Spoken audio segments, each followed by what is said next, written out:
ريس ممكن نتكلم معاك شويه؟ انتوا مين؟ انتوا مين؟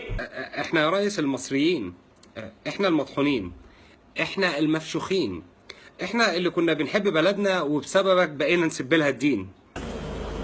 ما يصحش كده، ما يصحش كده. لا يصح وكمان يجوز. شعب من كبيره لصغير ضارب بوز، ولما شاب من كتر همومه يبقى عجوز، ولما الظلم هو اللي ماشي ويجوز، ولما كل الانجازات لبسناها زي اللبوس يبقى اكيد يصح يا ريس يا خلبوس. وقفوا جنب بلدكم مصر، وقفوا جنب بلدكم مصر 6 شهور بس، 6 شهور بس، واحنا هتلاقي الامور ان شاء الله افضل من كده بكتير. نعم 6 شهور؟ يا عم الحاج ده احنا بقالنا 4 سنين في وش بعض. بالنسبه للمستوى الاقتصادي فاحنا بقينا بنشحت، بالنسبه للسياحه فما بقاش يجي لنا سياح، والافارقه والزنوج احتلوا البلد. بالنسبه للامن فالحمد لله الارهاب خرج من سينا يا ريس ودخل علينا في كل حته في بيوتنا داخله بلدي. بالنسبه للتعليم فاحنا خرجنا منه الحمد لله. المواطن البسيط بقى يا ريس ما يفرقش معاه الكلام ده كله، يفرق معاه بقى الحاجات دي.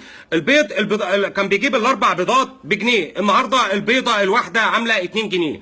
الطماطم مثلا كان بيجيب الكيلو بجنيه، النهارده الكيلو ب5 جنيه. البطاطس مثلا كان بيجيب الكيلو ب75 قرش، النهارده الكيلو عمل 6 جنيه. هو ده كل اللي يفرق مع المواطن. ما يفرقش بقى مع المواطن الحاجات اللي احنا بنشوفها في التلفزيون دي، اللي هي مثلا وقد فتح الرئيس نفق الدولي في قناه السويس، وفتح قناه السويس الجديده، وفتح نفق في رود الفرج، وكان ناقص يفتح كل الشعب المصري. كمان ما يفرقش مع المواطن المصري الاخبار العالميه اللي هي ما بتقعدش عليه باي 30 لازمه، اللي هي مثلا زي مثلا وقام ان اليوم السيد الرئيس بزياره امريكا، وكان معه نخبه من ألمع الفنانين، وكان معه الفنانه ليلى علوي، وكمان الفنانه الهام شاهين، والجميله السكسي نبيله عبيد، وكان معه نخبه من اعرس الاعلاميين. ده كمان ما بيفرقش مع المواطن المصري. المواطن المصري بيبقى عايز حاجات ملموسه، عايز ينزل الشارع المرتب بتاعه يقضيه الشهر كله. هو ده اللي يفرق معانا يا ريس. النهارده البنزين وصل ل5 جنيه 92،